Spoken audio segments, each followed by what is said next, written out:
राधा रानी की महिमा। बड़ी सुंदर सत्य कथा है। एक संत बरसाना में रहते थे और हर रोज सुबह उठकर यमुना जी में स्नान करके राधा जी के दर्शन करने जाया करते थे। यह नियम हर रोज का था। जब तक राधा रानी के दर्शन नहीं कर लेते थे तब तक जल भी ग्रहण नहीं करते थे।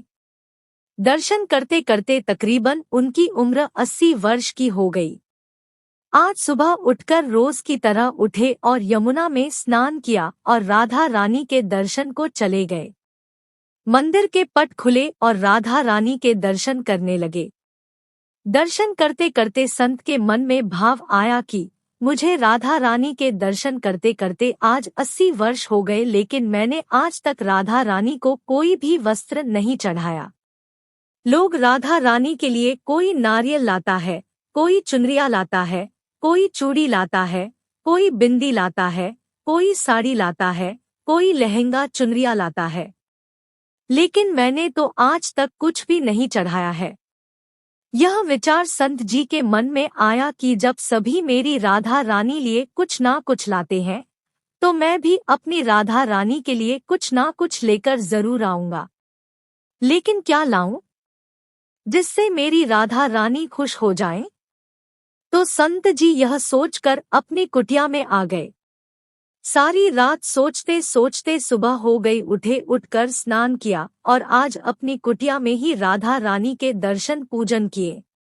दर्शन के बाद मार्केट में जाकर सबसे सुंदर वाला लहंगा चुनरिया का कपड़ा लाए और अपनी कुटिया में आकर के अपने ही हाथों से लहंगा चुनरी को सिला और सुंदर से सुंदर उस लहंगा चुनरी में गोटा लगाए। जब पूरी तरह से लहंगा चुनरी को तैयार कर लिया तो मन में सोचा कि इस लहंगा चुनरी को अपनी राधा रानी को पहनाऊंगा तो बहुत ही सुंदर मेरी राधा रानी लगेंगी। यह सोच करके आज संत जी उस लहंगा चुनरी को लेकर राधा रानी के मंदिर को चले।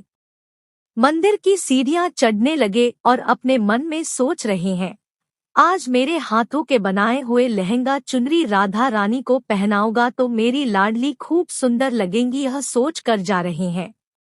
इतने में एक बरसाना की लड़की लाली आई और बाबा से कहती है, बाबा आज बहुत ही खुश हो, क्या बात है? बाबा बताओ ना। तो बाबा ने कहा कि लाली आज मैं बहुत खुश हूँ। आज मैं अपने हाथों से राधा रानी के लिए लहंगा चुनरी बनाया है। इस लहंगा चुनरी को राधा रानी जी को पहनाऊंगा और मेरी राधा रानी बहुत सुंदर दिखेंगी। उस लाली ने कहा, बाबा मुझे भी दिखाओ ना, आपने लहंगा चुनरी कैसी बनाई है? लहंगा चुनरी को देखकर वो लड़की बोली, अरे बाबा राधा रानी के पास तो बहुत सारी पोशाक है, तो ये मुझे दे दो ना। तो महात्मा बोले कि बेटी तुमको मैं दूसरी बाजार से दिलवा दूंगा, ये तो मैं अपने हाथ से बनाकर राधा रानी के लिए लेकर जा रहा हूँ। तुमको और कोई दूसरा दिलवा दूंगा। लेकिन उस छोटी सी बालिका ने उस महात्मा का दुपट्टा पकड़ लिया। बाबा ये मुझे दे दो, पर संत भी जिद करने लगे कि दूसरी दिलवाऊंगा, ये नहीं दूंगा। लेकिन वो बच्ची भी इतनी तेज थी कि संत के हाथ से छुड़ा लहंगा चुनरी को छीन कर भाग गई। अब तो बाबा को बहुत ही दुख लगा कि मैंने आज तक राधा रानी को कुछ नहीं चढ़ाया, लेकिन जब लेकर आया तो लाली लेकर भाग गई। मेरा तो जीवन ही खराब है, अब क्या करूंगा? यह सोचकर संत उसी सीढ़ियों में बैठे करके रोने लगे। इतने में कुछ संत वहां आए और पूछा, क्या बात है बाबा, आप क्यों रो रहे हैं? तो बाबा ने उन संतों को पूरी बात बताई। संतों ने बाबा को समझाया और कहा कि आप दुखी मत हो, कल दूसरी लहंगा चुनरी बना के राधा रानी को पहना देना। चलो राधा रानी के दर्शन कर लेते हैं। इस प्रकार संतों ने बाबा को समझाया और राधा रानी के दर्शन को लेकर चले गए। रोना तो बंद हुआ लेकिन मन खराब था, क्योंकि कामना पूरी नहीं हुई ना। तो अनमने मन से राधा रानी का दर्शन करने संत जा रहे थे और मन में ये ही सोच रहे हैं कि मुझे लगता है कि किशोरी जी की इच्छा नहीं थी, शायद राधा रानी मेरे हाथों से बनी पोशाक पहनना ही नहीं चाहती थी। ऐसा सोचकर बड़े दुखी होकर जा रहे हैं। मंदिर आकर राधा रानी के पट खुलने का इंतजार करने लगे। थोड़े ही देर बाद मंदिर के पट खुले तो संतों ने कहा, बाबा देखो तो आज हमारी राधा रानी बहुत ही सुंदर लग रही है। संतों की बात सुनकर के जैसे ही बाबा ने अपना सिर उठा करके देखा तो जो लहंगा चुनरी बाबा ने अपने हाथों से बनाकर लाए थे वही आज राधा रानी ने पहना था।